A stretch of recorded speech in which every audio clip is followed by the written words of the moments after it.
अस्सलाम वालेकुम स्टूडेंट्स। हमारा नेक्स्ट टॉपिक है आज का solve the system of linear equation using matrices. ठीक है, हमें लीनियर इक्वेशंस गिवन है, हमने इसे मैट्रिक्स फॉर्म में लिखना है और उसके बाद फिर हमने इसे सॉल्व करना है। अगर आपको सिंपल दिया हो कि use matrices to solve the linear equation यानी कि सॉल्व द सिस्टम, हमें ये इक्वेशन गिवन है और हमें कहा है मैट्रिसेस को यूज़ करके इसे सॉल्व करें। सिंपल मैंने आपको शायद 2x2 के लिए करवाया था, जहाँ हमारे पास जस्ट x1 और x2 गिवन था। जिसने मेरे नहीं याद, आप मेरे लेक्चर्स देख लें पहले वाले, समझ आ जाएगी आप लोगों को। ठीक है, मैंने आपको पहले ये सिस्टम ऑफ इक्वेशन 2x2 के लिए करवाया हुआ है, मैट्रिक 2x2 मैट्रिक्स बना था।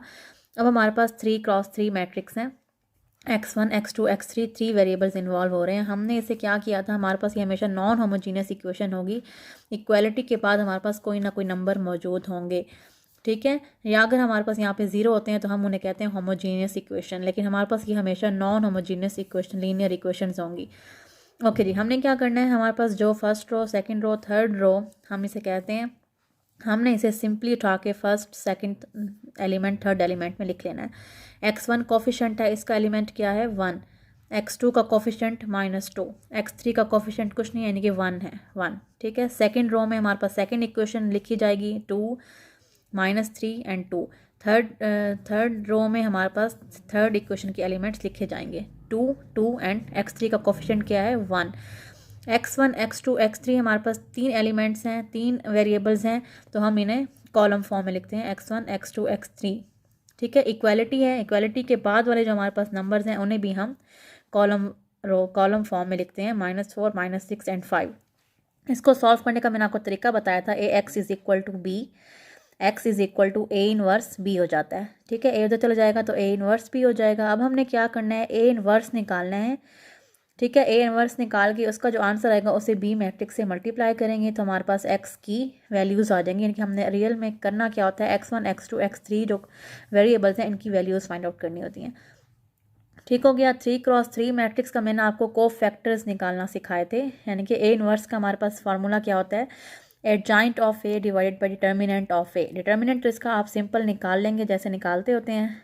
ठीक है, उसके बाद आपने ए इनवर्स के लिए डिटर्मिनेंट निकाल लिया, एडजॉइंट निकालना है। एडजॉइंट के लिए मैंने आपको मैट्रिक्स के कोफैक्टर निकालना सिखाए थे, A11 A12 A13 A22 23 3 22 23 31 32 33। अगर किसी को नहीं याद, किसी को नहीं पता तो मेरी पिछली वीडियोस देखें, उसमें मैंने कोफैक्टर्स निकाले हुए हैं, वहाँ से आपको फैक्टर्स निकालेंगे, यानी कि वो हो जाएगा हमारा एडजॉइंट ऑफ ए। ठीक है, देखें ये कोफैक्टर्स निकाले हैं, कोफैक्टर्स की जगह हम उस पूरे मैट्रिक्स की जगह कोफैक्टर्स की जो वैल्यू निकली है वो हम पुट कर देंगे। ये हमारा आ गया एडजॉइंट। ठीक है, ये एडजॉइंट ऑफ ए आ गया। उसके बाद हमने ए इनवर्स निकालना था तो इनवर्स हमने निकाला, ये हमारे पास ए इनवर्स आ गया। नेक्स्ट हमने क्या करना है, x is equal to a inverse b होता है, यानी कि ए इनवर्स का जो आंसर आया उसे हमने बी मैट्रिक्स से मल्टीप्लाई किया। मल्टीप्लाई करने के बाद हमारे पास x1 x2 x3 की वैल्यूज़ हो गई, वैल्यूज़ आ गई। ये तो था हमारे पास सिंपल मेथड।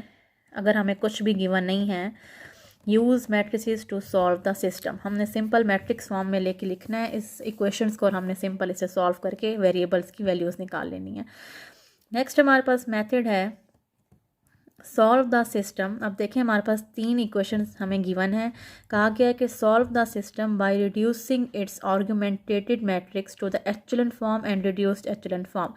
अभी पिछली वीडियो में हमने एचेलन और रिड्यूस एचेलन फॉर्म निकाला है कि हम मैट्रिक्स को एचेलन फॉर्म में कैसे लेके जाते हैं और रिड्यूस एचेलन फॉर्म में कैसे लेके जाते हैं। हमारे पास इक्वालिटी के बाद जो वैल्यूज़ होती हैं, इनके इक्वल टू के बाद राइट हैंड साइड पे जो वैल्यूज़ होती हैं उन्हें हम कहते हैं आर्गुमेंटेटेड मैट्रिक्स। ठीक है, हमने इसका करना क्या होता है, हमने अगर इसे जब एचेलन फॉर्म और रिड्यूस्ड एचेलन फॉर्म में करना है सॉल्व, तो हम इसे कैसे लिखते हैं, हम मैट्रिक्स को जो x1 x2 x3 के जो कोफिशिएंट्स होते हैं हम लिख लेते हैं row wise. First equation first row बनेगी, second equation second row, third equation third row. उसके साथ हम डॉट डॉट लगाते हैं और आर्गुमेंटेटिव मैट्रिक्स लिखते हैं 3 -3 एंड 42। ठीक है, अब हम इस पूरे मैट्रिक्स पे हम रो ऑपरेशन अप्लाई करते हैं, एचेलन एंड रिड्यूस एचेलन फॉर्म तक लेके जाते हैं हम इसे। ठीक है, अब देखें ये हमारा बन गया एचेलन फॉर्म। एचेलन फॉर्म के लिए हमारे पास क्या ज़रूरी था कि 1 1 1 होना चाहिए, क्योंकि हमारे पास ये 3x3 है। 3 एलिमेंट्स हैं ना, x1 x2 x3, अगर हम इसे हाइड करते हैं तो हमारा ये जो मैट्रिक्स है वो 3x3 बंधन के 3 रोज़ हैं 3 कॉलम हैं। तो हमने 3 आइडेंटिटी मैट्रिक्स बनाना है, ऐसा आइडेंटिटी मैट्रिक्स जिसका ऑर्डर क्या हो 3x3 हो, I3 बनाना है। तो हम इसे I3 तक लेके गए हैं, ठीक है। ये देखिए हमारे पास 1 1 1 आ गया है, डायगोनल एलिमेंट्स बन गए आइडेंटिटी एलिमेंट्स, ठीक है। अब हमारे पास क्या करना है, हमने इसे रिड्यूस्ड एचेलॉन में लेके आना है, ठीक हो गया। इसे हमने अब रिड्यूस्ड एचेलॉन फॉर्म में लेके आना है। रिड्यूस्ड एचेलॉन फॉर्म में जब हम लेके आएंगे, पहले आप देखें इसी को हम लिखते हैं, ये हमारे पास x1 x2 और x3 के कोफिशिएंट्स। अब हम इसे मैट्रिक्स फॉर्म में लिखेंगे x1 + 3x2 + 2x3 is equal to 3, क्योंकि ये हमारे पास इक्वालिटी के बाद वाली वैल्यूज़ थी। अब हम जब इसे एचेलॉन फॉर्म तक ले आए हैं, अब हम इसे दोबारा इस मैट्रिक्स इक्वेशन फॉर्म में लिखेंगे, ठीक है। इक्वेशंस में लिख के हमने इन तीनों इक्वेशन को सॉल्व करना है, x1 x2 x3 की वैल्यूज़ निकालनी है। ये देखें x3 की वैल्यू हमारे पास 2 थी, फिर हमने थोड़ा सॉल्व किया, x2 की वैल्यू -1 आई, उसके बाद x1 की वैल्यू हमारे पास 2 आई। यहाँ से सॉल्व करके x1 की वैल्यू क्या आ गई, 2 आ गई। ये हमारे पास कैसे आई, एचेलॉन फॉर्म से आई, एचेलॉन फॉर्म से। अब हमने इस एचेलॉन फॉर्म को रिड्यूस्ड एचेलॉन फॉर्म में कन्वर्ट करना है, ठीक है। ये हमारा मैट्रिक्स है एचेलॉन का, अब हमने इसे रिड्यूस्ड एचेलॉन में करना है। रिड्यूस्ड एचेलॉन के लिए हमारे पास क्या कंडीशन है कि आइडेंटिटी एलिमेंट के ऊपर नीचे सारे एलिमेंट 0 होने चाहिए। देखिए हमने यहाँ इसे रिड्यूस एचेलॉन फॉर्म में कन्वर्ट कर दिया। रो ऑपरेशन जो है पूरी रो पे लगता है, पूरी रो पे लगेगा, इस पर भी साथ लगेगा, इन एलिमेंट्स पे भी लगता है, ठीक है। अब ये जो हमारे पास वैल्यूज़ हैं, देखें ये x1 कोफिशिएंट है, ये x2 कोफिशिएंट है, ये x3 कोफिशिएंट है। तो x1 की वैल्यू 2, x2 की वैल्यू -1, x3 की वैल्यू आ गई 2। यानी कि हम चाहे एचेलॉन फॉर्म से करें और या चाहे रिड्यूस्ड एचेलॉन फॉर्म से करें, हमारे पास वैल्यूज़ जो है हमेशा सेम आएंगी, x1 x2 3 की वैल्यू हमारे पास सेम आएंगी। तो ये हमारा था system of linear equation by echelon and reduced echelon form, ठीक है। स्टूडेंट्स, आपको जो भी स्टेटमेंट गिवन हो, आपने सिस्टम ऑफ लीनियर इक्वेशन उसी स्टेटमेंट के थ्रू सॉल्व करना है। नेक्स्ट आ जाता है जी हमारा क्रैमर रूल, वो मैं आपको रिटर्न करके बताती हूँ अपने हाथों से कि क्रैमर रूल हमारे क्या होता है। नेक्स्ट वीडियो में क्रैमर रूल करेंगे।